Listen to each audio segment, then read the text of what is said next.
Hi, welcome to episode 8 of Colorado Brew Talk Video. I'm Mike. I'm Jesse. And today we're going to be taking a little bit of a break from our normal BJCP style tastings. As we mentioned last week, we're supposed to taste these intriguing beers, and I forgot them at home, but I have them this time. So these are 2 beers in a new series. Both of them are stouts that have aged. It's actually this stout here, Summit House Oatmeal Stout, that was put in hot sauce barrels that had previously held liquors. So one's a red wine and one's a whiskey. Yeah, I didn't know that they did that with hot sauce, so that was news to me. So, yeah. So this should be interesting. Sweet. So as we said, then Pikes Peak took the barrels and put their Summit House Stout in it, and they released these 2 beers, Hot Legs and Ring of Fire. Hot Legs, Ring of Fire. So, yep. And then we thought we'd try the base beer, just kind of get an idea of what the base beer tastes like, and then we'll see how the hot sauce goes from there. So, shall we? Yeah, absolutely. So did you want to go? Oh, you know what? I'll pour one of these.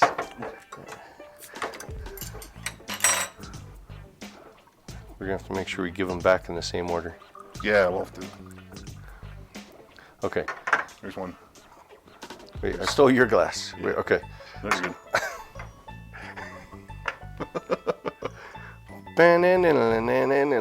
I'm spilling it all over the bar too. So the base beer is on the left, far left. Far left. Right? Nope, that's your right. Okay, far left. Then this is Hot Legs. Base beer, Hot I'm Legs. sorry, that is a Ring of Fire. Ring of Fire. And then Hot Legs. Let's do this. Oh yeah, do that. There you go. Base beer, Hot Legs. Well, actually this one. Sorry, base beer, Ring of Fire. I haven't even started drinking yet. The sad part is we practiced this. I'm just kidding. We didn't. I think 3 beers is a little too much for us to follow. Ooh. Okay. You smell that one? Yes. Yeah. Summit House Oatmeal Stout, Ring of Fire, and Hot Legs. Yeah, Hot Legs. Hot Legs, yeah. All right. Yeah, so we had actually asked Pikes Peak Brewing some questions about these when we heard about them. First off, I saw the picture and the beer was just incredibly intriguing, so I had to run out and grab them. And so we asked a couple of questions. Like, one, is the entire series going to be stouts? They're not all going to be stouts. We asked what hot sauces were actually in the barrels, and they said that's need to know. They can't promote that. So these 2, I don't know which was which though. Ring of Fire. Okay, so Ring of Fire was aged in a whiskey hot sauce barrel, and then Hot Legs was in a red wine barrel. So they have some other barrels that they're going to try. They have a tequila barrel as well. Yeah, and maybe other wines as well. So none of the beers had adjuncts except for what was included in the barrels. And yeah, that's it. Yeah. Yep. Last question was what the base beer was. So we already talked about that. Okay. So Summit House. yes.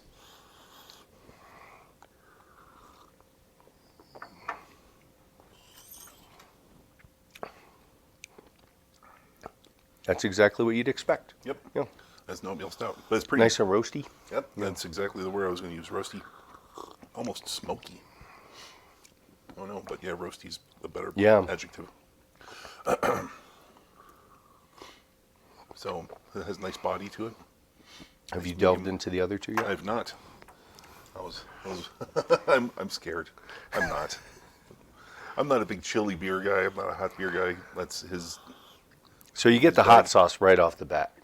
Yeah, you do. Yeah, that's pretty sharp.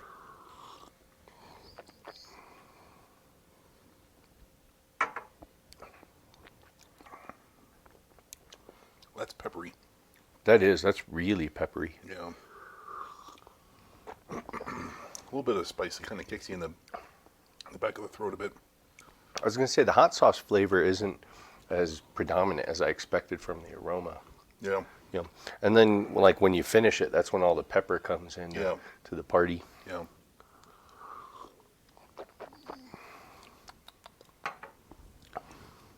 Definitely kind of a green chili. Yeah, I don't know. I was thinking cayenne, actually. You think cayenne? Yeah, I'm not a pepper aficionado.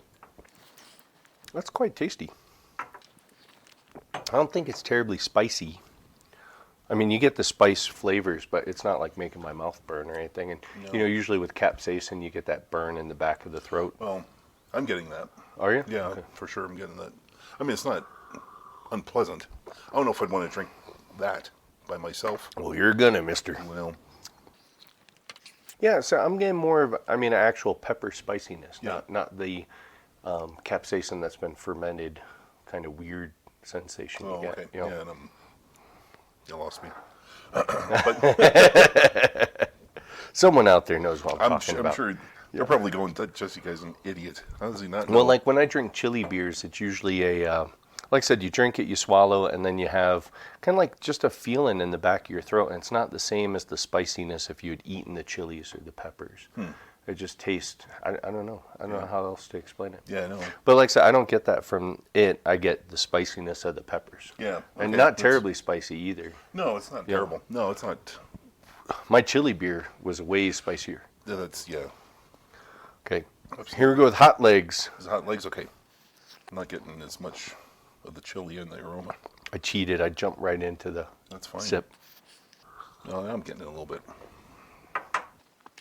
Oh yeah, much more subdued than Ring of Fire. Unless Ring of Fire burnt my palate out. No, it didn't. No. I'm unable to create a swirl in my glass.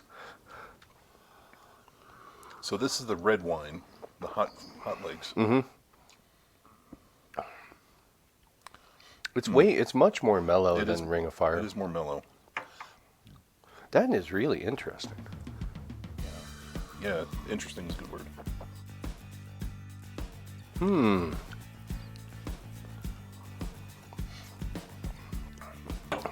Getting a certain flavor, and I think it's the wine. It's not the hot sauce that I'm getting. It's probably the, it's more of a, You got it right on the nose. Yeah. and I'm not a fan of that. So I'm not saying it's bad or that it's not. It's just that's not my bag. I'm gonna say it's interesting that the roastiness. I don't get the roastiness from either of them. No.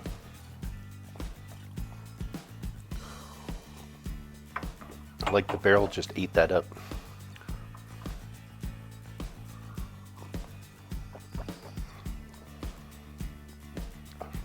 Yeah, you're absolutely right on the red wine note. Yeah. Yeah.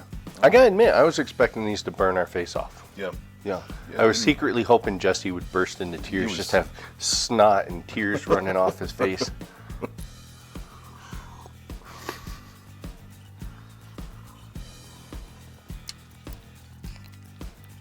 Yeah, definitely a unique offering from Pikes Peak. It is. Yeah, definitely. Yeah, like I said, I don't know if I'd want to drink a whole one because I'm not that big a chili beer fan.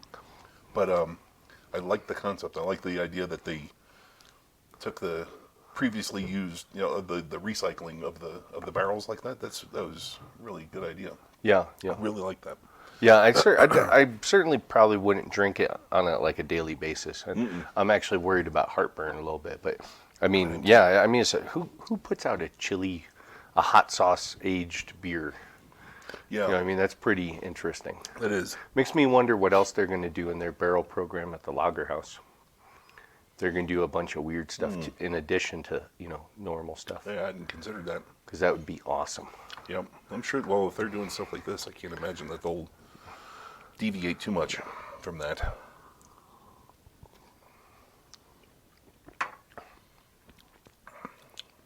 Yeah, the more and more I drink hot legs, the not the tamer, but it's not quite as shocking. I'm getting, Yeah. more of the flavor out of it. Oh, the Ring of Fire? You mean? Yeah, I'm sorry, Ring of Fire, not hot legs.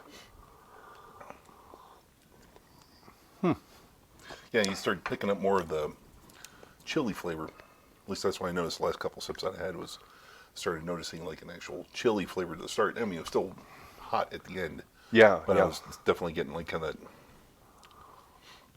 that's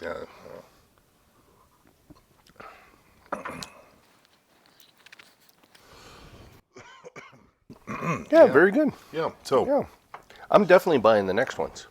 yeah, Yeah, I'm curious to try them all. yeah. I'll be very curious to see what they do if they're not using stouts. What they're going to use. Obviously, it'll be a lighter lighter base beer. Yeah. Just wondering what it's going to be. Yeah. But in tequila, I'm really not a fan of tequila, so. But we'll see. Yeah, I'm not either. I'll give it a try. To be fair, I don't drink any liquor, so. Yeah. Hardly at all. Hardly at all. Except for the weekends. Except for days ending in Y. No, I really don't drink any liquor.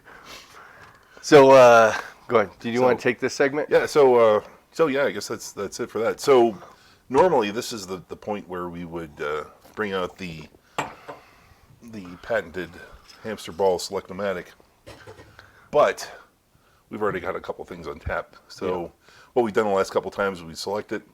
If we had one bad luck where we weren't able to find what we were looking for, specifically a Czech pale lager. Couldn't find that anywhere. We're going to brew that, which is actually Saturday I'm brewing it. I'm sorry, in like 4 or 5 days we're brewing it. Yeah. We had planned on doing it last weekend, but it was really cold out and we canceled out, which worked for the best because I was crazy busy anyway. Yeah. So we'll do that this coming weekend. So they're not going to be ready for a couple weeks. So then let's see. Actually, probably 6 to 8. 6. Yeah.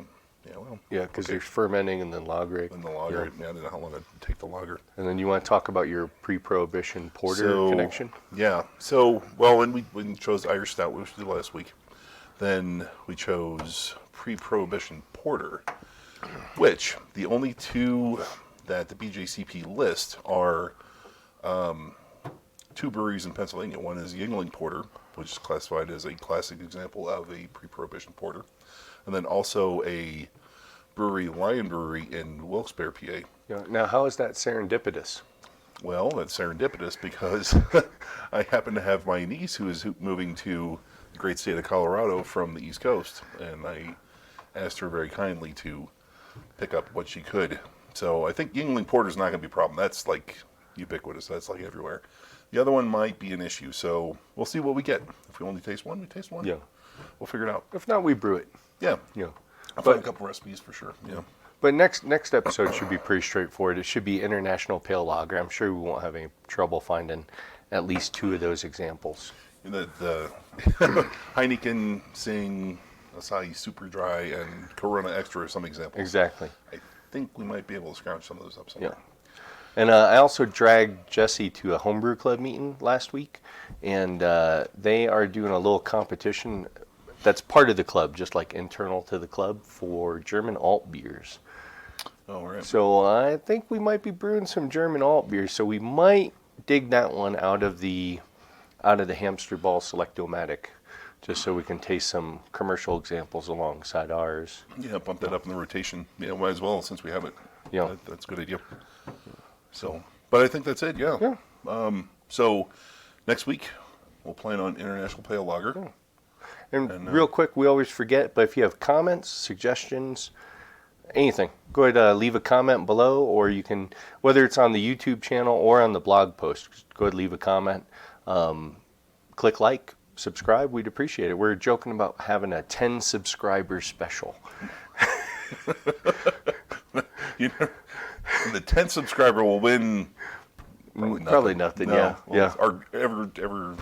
We might do something wacky, but we might have a whole year to figure it out. We a long time to think about it. So, but yeah. Until then, that's it. Yeah. Well, So cheers.